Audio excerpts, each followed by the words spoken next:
Hello everyone, welcome to episode number 2 of You Don't Make Pizza by Staring at the Oven.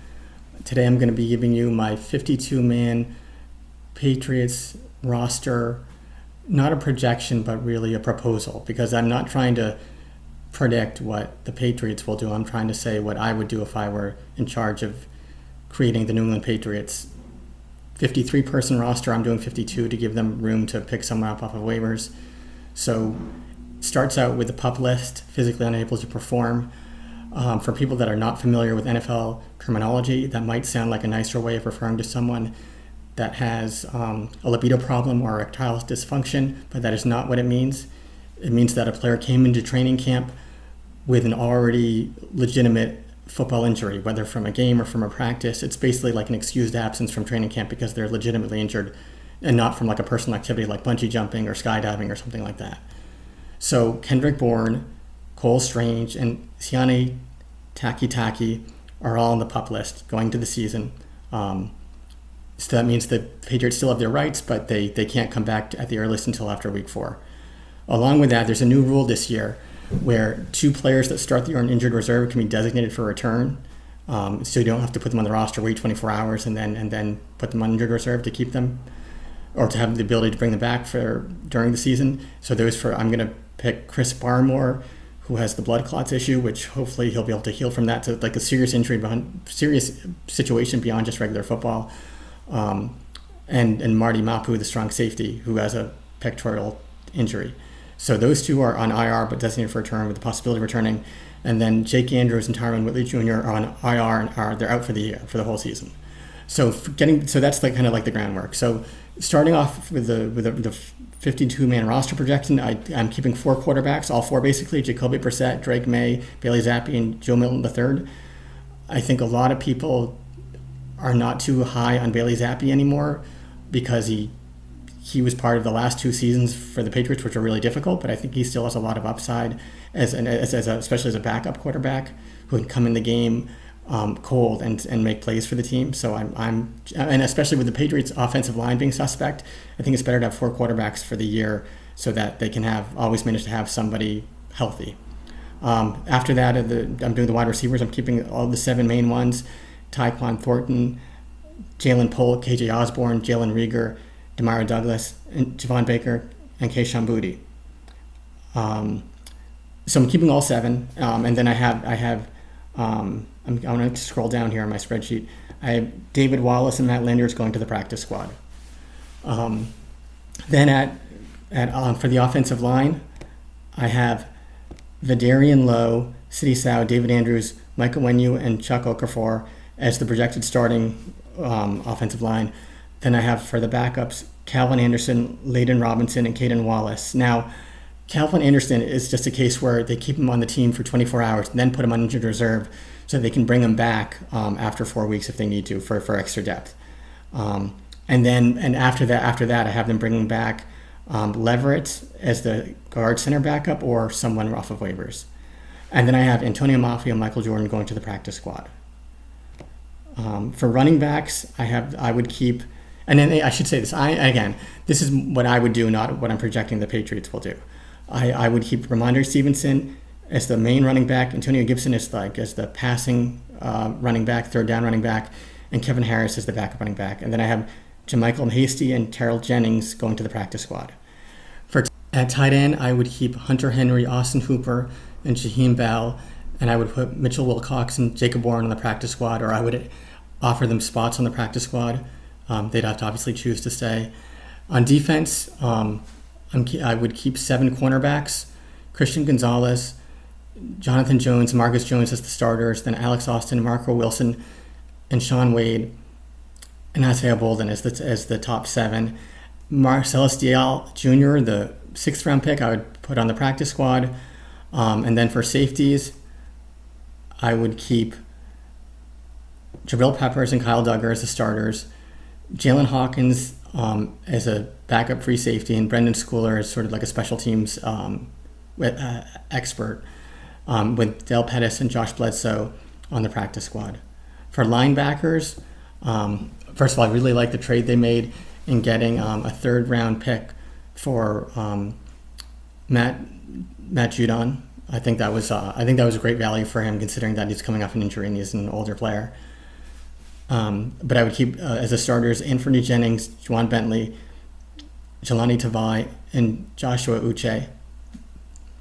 And then as the reserves, Raekwon McMillan, Ashani Xminis, who's had a great camp, and Christian Ellis. Now with Christian Ellis, I would keep him on the team for 24 hours and then put him on the practice squad. It looked like he got some sort of head injury, maybe a concussion in the last preseason game. He was walking out of the game, and one of the coaches asked him something, and he shook his head. And I was trying to think what he asked him. And I thought maybe he just asked him, "Are you okay?" And then Christian Ellis just shook his head like, "No, I'm not okay," and he sat down. So I think let him go on injured reserve to take his time coming back from a possible concussion. And then I have Joe Giles Harris, who had a good preseason. I put him on the practice squad as well. For the defensive line, the three starters would be Dietrich Wise, Devon Godshaw, and Keon White, since Barmore is out until he can come back at some point. And the reserves would be, I'm just getting to my spreadsheet, Jeremiah Farms Jr., Tristan Hill, and Daniel Aquale.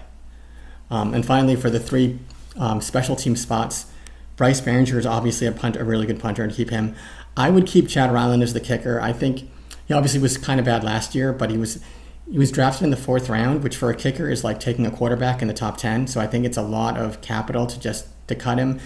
I think Joey Sly only won the kicker battle by a little bit, and Chad Ryland is younger, and they have that draft capital wrapped up in him. So I would keep Chad Ryland. I think he improved this offseason compared to last year, and I think he has more improvement to go. And then Joe Cardona is a long snapper, obviously. But Joey Sly I would keep on the practice squad, and just in case things don't work out with Chad Ryland. So I think that's a total of 13 practice squad spots overall. So basically, I was keeping, I'm going to scroll up to the top of my list here. I was keeping David Wallace, Matt Landers as wide receivers on the practice squad. Then Antonio Maffei and Michael Jordan as offensive linemen, that's 4. JaMychal Hasty and Terrell Jennings, 5 and 6. Mitchell Wilcox and Jake Bourne, the tight ends, 7 and 8. So that's 8 offensive players on the practice squad.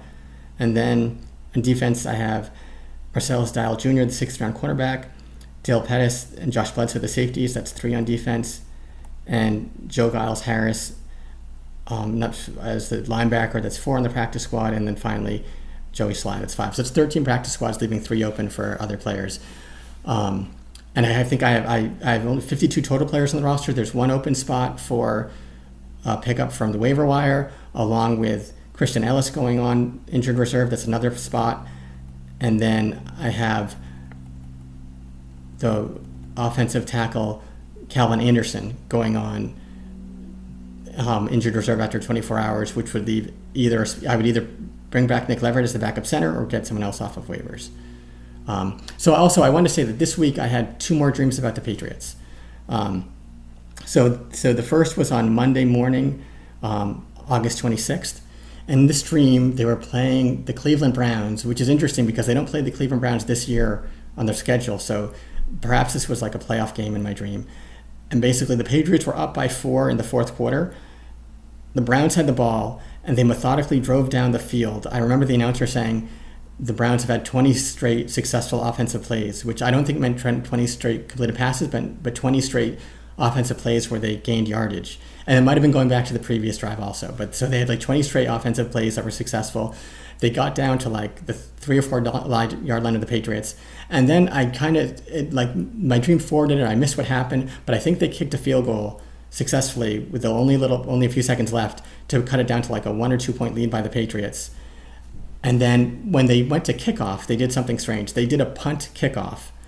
And because of that, the Patriots, thinking it was a punt, they didn't try to recover the punt. And so they just kind of let the Cleveland Browns special teams collect it. But because it's a kickoff, the Cleveland Browns were able to just run and take it all the way down for another 30 or 40 yards from recovering it for a touchdown. And on that weird, bizarre play, the Cleveland Browns won the game.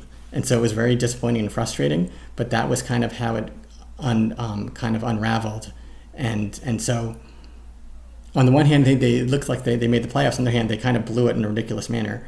So that was my dream on Monday. What's interesting, and Tuesday, the interesting part is Wednesday, but before I get to the Tuesday morning, I had a little snippet of a dream where I heard a woman talking. It sounded like she was a news reporter, and I heard her just say a little snippet that I heard her say the loss of Andre Hopkins, which I think she meant DeAndre Hopkins, the wide receiver for the Titans, that maybe like they had cut him or something, but it sounded, but maybe she misstated his name, but I don't know what she was talking about, but that's just what I heard. I heard her say the loss of Andre Hopkins. So that was my Tuesday morning dream. Wednesday morning, which was August 28th, I had a dream of the Patriots. I was looking at the standings with one game remaining in the season, but I was looking at like the NFL draft standings of the draft order. And at that time, with one game remaining, the Patriots were in the 7th spot for the 2025 NFL draft, for the next NFL draft, which is completely contradictory to this idea that they'll make the playoffs. So it could be that maybe they're going to make the playoffs in 2025. And I'll link to my other video before this one where that video seemed to be saying they'll not only make the playoffs, but they'll clinch a playoff spot with 2 games remaining on the schedule. So I'm going to link to that one. So maybe that's what could happen in 2025. And in 2024, they'll finish like 7th to last or so and get the 7th pick overall. Or maybe these are just 2 different possibilities that could happen this year. I don't know. But I like sharing my dreams just in case they come about. I like to share them in advance, because if I say like after the fact, oh, I had a dream about that, like no one's going to believe me whatsoever. So that's my 52-man roster proposal. Feel free to comment feel free to comment or to ask questions or to like or dislike it.